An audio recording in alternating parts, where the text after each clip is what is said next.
The drums echoed inside Osu Castle, their beat shaking the old stone walls. A wedding in a place of ghosts felt strange, but everyone laughed it off. Candles flickered along the dark halls, shadows dancing like hungry spirits. At midnight, the bride raised her glass, then vanished before their eyes. Doors slammed shut. Guests screamed, but no one could leave. From the silence came footsteps and the whisper of forgotten brides.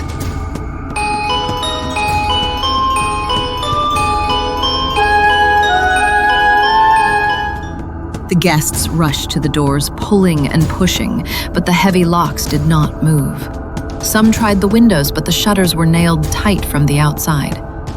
The night air that came through the cracks smelled of salt and rot. The groom, Kwaku, shouted for his bride. "Amma! Amma, where are you?" His voice echoed down the long halls of the castle, as if the walls themselves were mocking him. Then, the laughter began. Not Amma's soft laugh. This one was sharp, broken, like glass grinding against stone.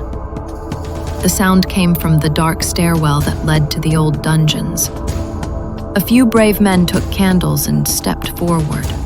Their flames bent sideways, as if a strong breath was blowing against them. The crowd followed, afraid to be left alone. Each step down the spiral stairs grew colder. Their fine wedding clothes clung to their damp skin as the air turned wet. On the wall, they saw old chains still hanging, rust dripping like blood. Someone whispered, "This is where they kept the slaves."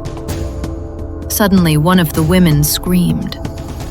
A veil lay across the floor, white lace, torn and stained. The same veil Amma had worn that night. Beside it, a trail of wet footprints led deeper into the dark. Kwaku bent down and touched the veil. It was cold as ice. Then the chains on the wall rattled by themselves. One guest swore he saw a shadow of a woman, her face covered, gliding between the stones. Another whispered, "The bride of Osu Castle." The drums from upstairs started again, though no one was playing them. The sound shook the floor beneath their feet. A strong wind blew out every candle. The guests cried out, clutching each other in the dark. And then, clear as a bell, a woman's voice called out, soft but deadly. "One bride leaves. The rest must stay." The voice echoed through the halls, and the guests froze. No one could tell where it came from. Some said it was above. Others swore it whispered right beside their ears. Kwaku held the torn veil tight in his hands. "Amma, please, it's me." But only silence answered him.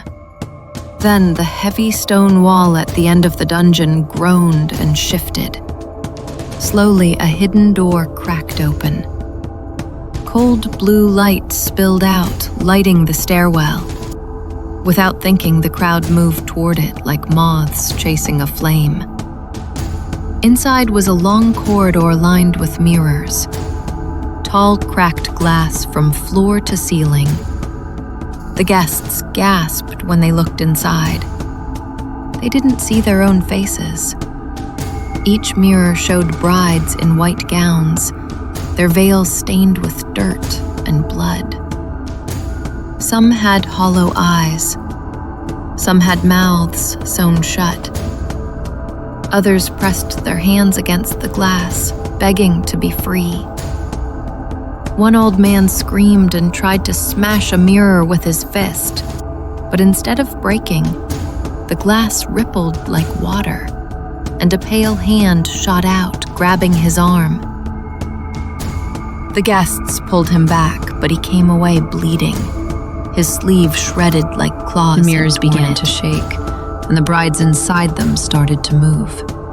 Step by step, they pressed forward, as if the glass could no longer hold them. Their whispers rose together, a chant in a language no one could understand. The walls shivered. The corridor grew hotter. Kwaku shouted, "We have to leave!" He pushed his way through the crowd, dragging a few with him, but the mirrors stretched, long arms reaching out like vines, brushing against the guests. Each touch left black marks on their skin, as if burned. A woman collapsed, clutching her face. When her hands fell away, her features were splitting, one half smiling, the other weeping blood. The guests backed away, horrified, but there was no escape. Kwaku's eyes filled with terror, but he refused to let go of Amma's veil. Suddenly, the mirrors all went dark. And in the silence, a figure stepped out from the far end of the corridor.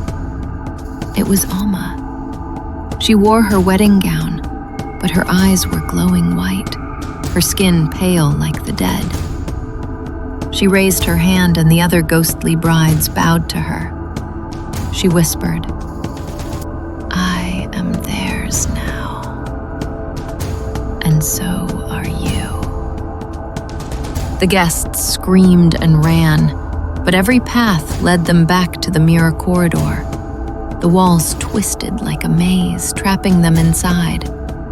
The ghostly brides walked closer, their gowns dragging across the floor, leaving trails of black water. Kwaku dropped to his knees.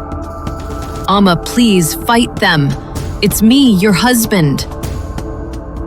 He reached out, but Amma's face did not change. Her lips curved into a wide, cruel smile. The other brides began to circle the guests, their voices humming a low, endless note. The sound pressed against everyone's chest, heavy and sharp, like knives made of sound. One by one, the candles people tried to relight burst into smoke. The only light came from the glowing eyes of the brides. A young woman tried to run into a mirror, hoping to break through. She vanished with a scream, her body swallowed into the glass. On the other side, her reflection looked back, pale, veiled, and trapped forever. Kwaku stood, holding Amma's torn veil high. "Take me. Leave them." His voice cracked, desperate. Amma tilted her head the same way she used to when she was alive. For a second, her eyes softened. But then the brides pulled her back and her voice grew harsh and hollow. "You don't choose," she hissed. "The castle does." The floor shook violently, and cracks spread across the ceiling. The mirrors burst open, and dozens of ghostly brides poured into the hall. They rushed the guests, wrapping cold hands around their throats, dragging them into the darkness. Screams filled the air, then cut short, one by one. Kwaku tried to fight, but Amma's hands closed around his face. Her icy lips brushed his ear. "Till death do us part." Then she pulled him into the mirror with her. Silence fell. The corridor emptied. Only the torn veil lay on the ground, wet with black water. By morning, the castle stood quiet again, the doors unlocked. But inside the mirrors, new faces appeared. Fresh brides, still wearing their wedding clothes, eyes wide with terror. trapped forever in Osu Castle. Thanks for watching. If you're new here, or if you have been watching without subscribing, do not forget to hit the subscribe button. Give this video a big thumbs up and drop all your comments below. Stay glued because we have so much more coming your way. I will see you guys in our next one. For now, bye.